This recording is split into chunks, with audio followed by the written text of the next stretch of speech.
안녕하십니까. 경희대학교 HK플러스 통합의료인문학연구단 HK연구교수 조태구입니다.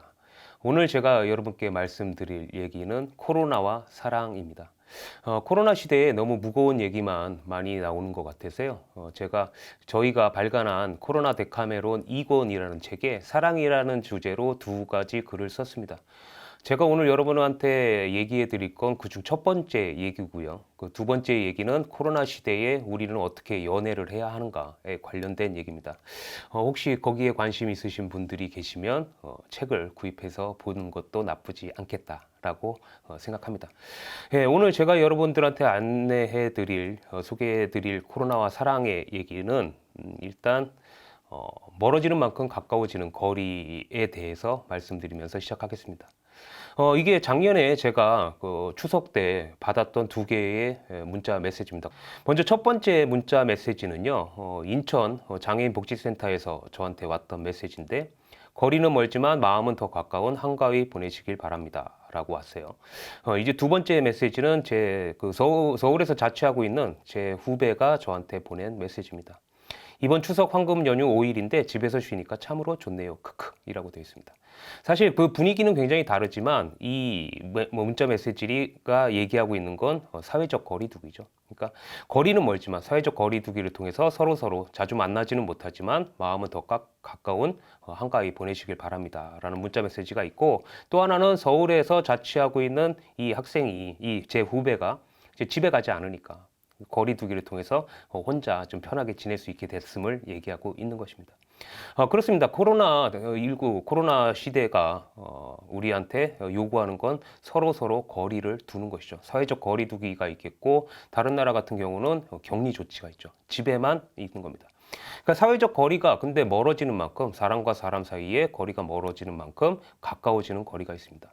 사람들은 거리에서 보내던 시간만큼 이제는 거리에서 보내지 못하기 때문에 그 시간을 집안에서 보내게 되는 것이죠.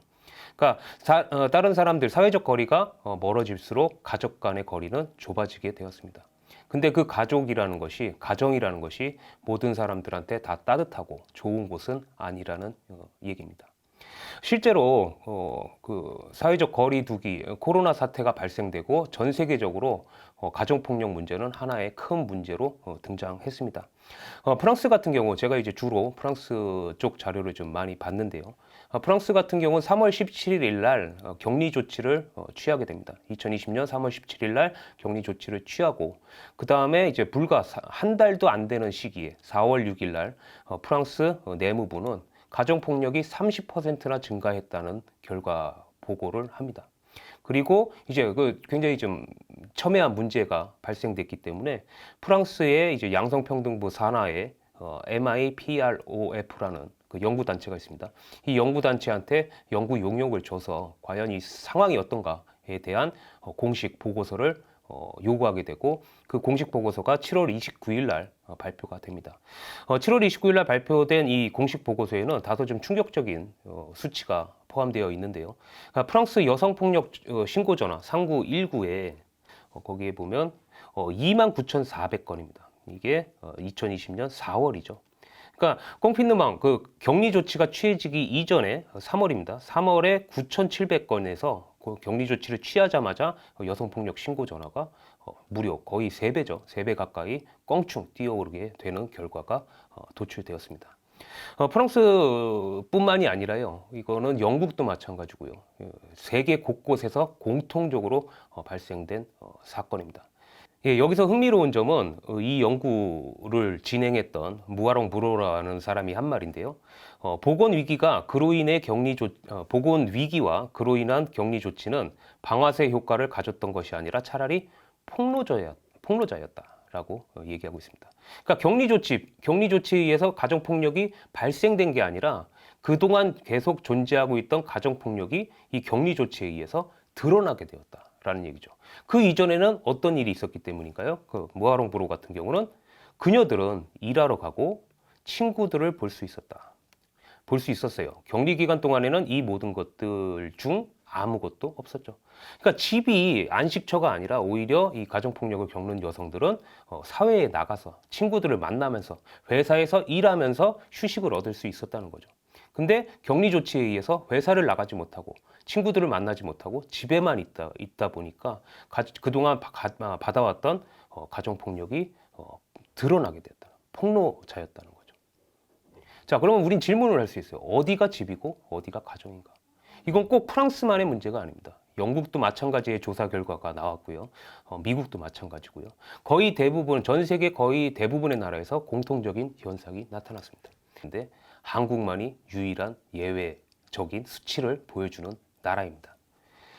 한국에서도 가정폭력에 대한 어떤 우려가 증가했기 때문에 가장 먼저 경찰청이 굉장히 발빠르게 움직였는데요. 경찰청에 아마 이쪽에 굉장히 민감한 어떤 누군가가 있지 않았을까 추정해 볼 수 있습니다. 경찰청에서 굉장히 발빠르게 조사를 진행했어요. 2020년 1월과 4월 1일까지의 가정폭력 신고 건수를 조사해서 통계로 발표했습니다.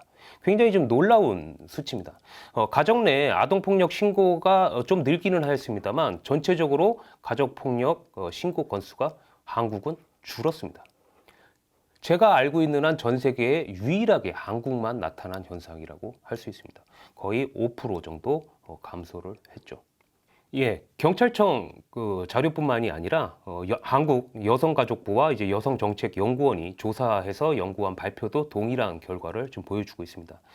여성정책연구원 이미정 정책연구원이 조사하여 발표한 내용에 따르면요, 아까 앞서 소개시켜드린 수치는 112 신고만을 따진 거고요. 이제 전국 전체 경찰에 접수된 모든 가정폭력 신고 건수를 좀 합쳐보면 굉장히 줄었습니다. 2019년에 9만 동일기간 1월부터 5월까지 동일기간 9만 7,451건이었던 이런 신고 건수가 코로나가 발생된 이후에 9만 4,504건으로 3,000건 가량 줄어든 것으로 나타났습니다. 신고가 줄어든 것이죠.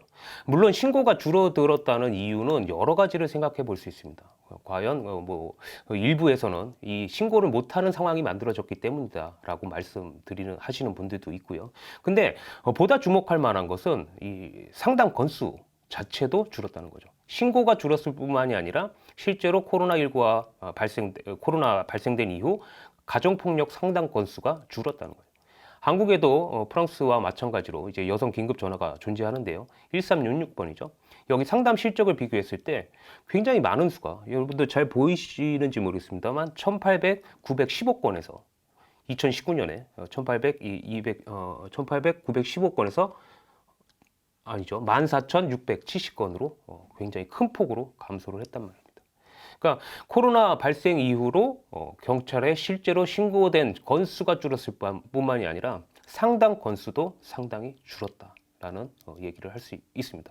도대체 이러한 현상이 왜 한국에서만 발생됐을까? 여러 가지 생각해 볼 수 있는 문제라고 할 수 있습니다. 제가 지금 계속 이게 작년 좀 수치가 오래된 수치를 말씀드리고 있는데요. 제가 통계가 새롭게 나오기를 기다리고 있습니다. 근데 아직까지 새로운 통계들이 나오지 않았기 때문에 조금 기다리는 이제 다음 통계가 나오면 좀 더 구체적인 얘기를 드릴 수 있겠습니다만 어쨌든 우리는 생각을 해볼 필요가 있단 말이죠. 도대체 왜 한국에서 이런 일이 발생됐는가? 여기에 대해서는 몇 가지 그 연구자들이 하는 얘기가 있는데 첫 번째는 아까도 잠깐 말씀드렸던 것처럼 실제로 줄어든 것이 아니다라고 말씀하시는 분들이 있습니다. 그러니까 실제로 줄어든 것이 아니라 그리고 한국에서는 이 신고 건수나 상담 건수 자체가 워낙에 좋기 때문에 이 적은 수의 모델을 가지고 코로나 이후로 가정폭력이 줄었다고 말하는 건 너무 성급하다. 물론 받아들일 만한 주장이라고 할 수 있습니다. 하지만 그 수치가 실제로 신고한 건수뿐만이 아니라 상담 건수가 유의미한 수치로 줄었다는 것은 분명히 그냥 무시할 만한 상황은 아닌 것 같습니다. 두 번째 하는 얘기가 전면적 봉쇄나 이동 제한 조치를 시행하지 않았다는 거죠. 프랑스 같은 경우는 한국 같은 경우는 조금 방역 조치에서 특이점이 있었죠. 다른 나라 같은 경우는 이제 격리 조치를 해서 정말 필수적인 어떤 생활, 마트에 가거나 물건을 사거나 이런 것들을 제외한 모든 외부 외출을 못하게 만든 이런 격리 조치를 했지만 한국 같은 경우는 좀 자유롭게 돌아들였죠. 그러니까 그만큼 전면적 봉쇄나 이동 제한 조치를 시행하지 않았기 때문에 한국에서는 다른 외국의 여러 나라들처럼 그 가정에 갇혀 있는 시간이 그렇게 길지 않았다. 이건 일면 맞는데 이것이 설명하는 건 수치가 증가하지 않았다는 이유뿐이지 수치가 왜 줄어들었는가에 대해서는 설명해 주지 못합니다. 그러니까 예전하고 비슷하게 어떤 이런 생활을 한다면 그 결과는 예전과 별 다를 바 없다라는 결론에 이르러야 되는데 한국 같은 경우는 수치가 줄었단 말이죠. 뭔가 좀 적극적인 이유가 좀 필요하단 말이에요. 그 적극적인 이유에 이제 제시한 한 분이 계신데 가정폭력은 음주한 남성에 의해 주로 이루어진다는 겁니다. 그러니까 밖에 나다니지 못하니까 술을 마시지 못한 남성들이 집에 와서 그 아내를 때리거나 아니면 자기 아들, 딸을 때리는 이런 일이 발생하지 않았다. 이런 얘기죠. 근데 이것도 일견 어떤 타당성을 가질 수는 있겠지만 실제로 가정폭력에서 그 음주로 인한 폭행은 수치가 그렇게 높지 않습니다. 4%, 10%이 정도 되는 것으로 알고 있는데 그리고 여러분들도 실제로 그러시겠지만 코로나 이후 술을 안 먹는 건 아니죠. 밖에서 먹던 걸 집에서 먹는 거란 말이죠. 일부 어떤 그 맥주 회사 같은 경우는 코로나 이후에 오히려 판매량이 급증했다라고 말한단 말이죠. 술 마실 사람들은 상황이 어떻게 돼도 반드시 마신다. 그래서 이것도 그렇게 그 상황을 한국말이 나타나는 이 독특한 상황을 완전히 설명해 주지 못한다. 그래서 저는 가정을 한번 해봤습니다. 혹시 다른 이유가 있지 않을까? 우리는 코로나 사태를 통해서 뭔가 다른 걸 찾아내지 않았을까? 이런 거죠. 이런 질문입니다. 우리는 너무 멀리 떨어져 살았던 것은 아닐까? 그동안. 여러분들 한번 생각해 보십시오. 일주일에 여러분들 고등학교 생활을 한번 떠올려 보시면 일주일에 아버지를 도대체 몇 시간이나 여러분들이 만나왔던가 이런 것들. 자식들은 이제 학원에 가 있고요. 이제 일하시는 분들은 이제 회식이다 뭐다 해서 집에 들어오는 시간이 굉장히 늦습니다. 그러니까 코로나 이후에는 우리는 너무 각자 떨어져서 살았던 것이죠. 근데 다른 외국만큼 격리 조치까지는 아니더라도 어떤 사회적 거리두기를 통해서 사람들의 외부 활동이 줄어들면서 그만큼 가정에 머무는 시간이 많아짐으로써 그동안 알지 못했던 자식의 모습, 아내의 모습, 남편의 모습을 보게 된 것이 아닐까. 그래서 코로나 시대에 어떤 가족폭력 신고 건수가 줄고 상담 건수가 줄어들었다는 것은 그동안 우리가 너무 떨어져 살아서 문제가 있었던 건 아닐까. 코로나19가 오히려 이 가족 간의 거리를 줄어듦으로써 어떤 코로나 사랑이라고 말할 수 있는 이런 현상을 만들어낸 것은 아닐까. 이런 것이죠. 가족 간의 이상적인 거리, 어떤 균형점을 발견한 것이 아닐까라는 얘기입니다.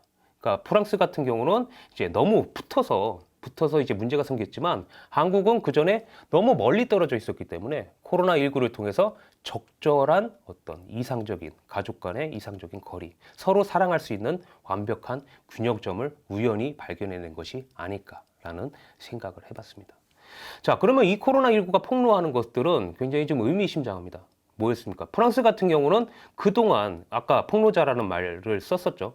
그동안 가족폭력을 당하던 사람들이 그 사회를 통해서 풀던 것들을 풀지 못하게 됨으로써 그동안 존재했던 가정폭력이 드러났다.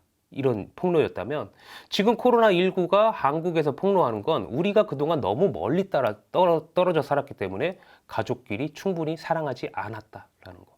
우리는 너무 한 가족과 한 집안 안에 살고 있었지만 개별적으로 살아오지 않았는가라는 이런 사실을 폭로하는 것이 아닐까.